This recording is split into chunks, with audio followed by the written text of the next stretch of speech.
سلام، وقت شما بخیر. به مجموعه خبری امروز از اداره تحقیقاتی و نشراتی روج خوش آمدید. در آغاز سرخط خبرها: دیدار محمد سهیل شاهین سفیر امارت اسلامی افغانستان در دوحه با وزیر شاروالی دولت قطر، بازدید وزیر آب و انرژی از بند پاشتان در ولایت هرات و اظهارات سید عباس عراقچی از تنش‌های اخیر میان ایران و آمریکا.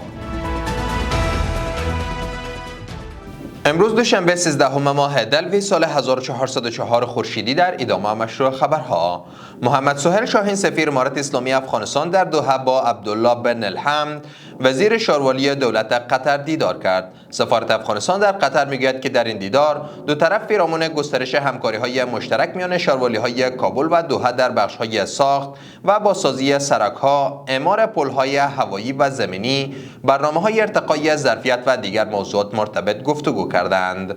ملا محمد یونس آخوندزاده وزیر آب و انرژی در جریان سفرش به ولایت هرات از بند پاشتان بازدید کرد. وزارت آب و انرژی میگوید که آقای آخوندزاده برای حفظ و مراقبت این بند به مسئولان مربوطه هدایت لازم را ارائه کرده است. دکتر شرافت زمان عملخیل سخنگوی وزارت صحت عامه میگوید که امروز دوشنبه 13 دلو کارزار 4 روزه تطبیق واکسن پولیو یا فلج اطفال در 18 ولایت کشور آغاز شده است. به گفته وی این کارزار در ولایت‌های کابل، ننگرهار، لغمان، کنر، نورستان، پکتیکا، خوست، غزنی، قندهار، هلمند، ارزگان، زابل، بلخ، فاریاب، کندوز، هرات و بادغیس آغاز شده است که در جریان آن 7,300,000 کودک زیر 5 سال واکسن دریافت می‌کنند. و در اخیر سید عباس عراقچی وزیر امور خارجه ایران در مصاحبه با شبکه CNN گفته که ایران و آمریکا در برهه زمانی سرنوشت ساز قرار دارد.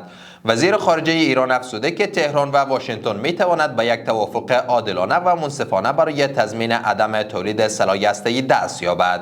با این حال وی تاکید کرده که اگر مذاکرات شکست بخورد، ایران آماده جنگ است و احتمال این جنگ فراتر از مرزهای ایران خواهد بود. آقای عراقچی هشدار داده که در صورت آغاز جنگ پایگاه‌های آمریکا در سراسر منطقه هدف اردوی ایران قرار خواهد گرفت و این جنگ برای همه فاجعه بار خواهد بود.